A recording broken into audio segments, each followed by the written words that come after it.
ഇന്ന് നമ്മൾ നോക്കാൻ പോകുന്നത് ഒരു റിലേഷൻഷിപ്പ് റീഡിംഗ് ആണ്. ഇന്ന് നമ്മൾ നോക്കുന്നത് നിങ്ങളൊരു ബ്രേക്കപ്പ് സിറ്റുവേഷനിലാണെങ്കിൽ നിങ്ങളുടെ വ്യക്തിയുടെ മനസ്സിലൂടെ ഈ റിലേഷൻഷിപ്പിനെ പറ്റി ഇപ്പോൾ കടന്നു പോകുന്ന ചിന്ത എന്താണെന്ന് നമുക്ക് നോക്കാം. അതിനുവേണ്ടി ഞാനിവിടെ 4 പൈൽ വെച്ചിട്ടുണ്ട്. നിങ്ങളുടെ ഇൻഡ്യൂഷനോട് ചോദിച്ച് ഏതെങ്കിലും ഒരു പൈൽ നിങ്ങൾ സെലക്ട് ചെയ്യുക. അപ്പൊ നിങ്ങൾ സെലക്ട് ചെയ്തു ഞാൻ വിചാരിക്കുന്നു. നമുക്ക് നോക്കാം.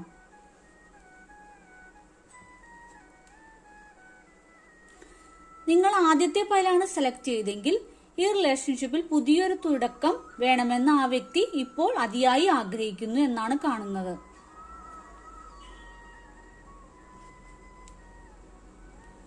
ഇനി നിങ്ങൾ രണ്ടാമത്തെ പൈലാണ് സെലക്ട് ചെയ്തെങ്കിൽ ആ വ്യക്തി വീണ്ടും നിങ്ങളിലേക്ക് തിരിച്ചു വരുവാൻ ആഗ്രഹിക്കുന്നു, അത്രമേൽ നിങ്ങളെ സ്നേഹിക്കുന്നു എന്നാണ് കാണുന്നത്.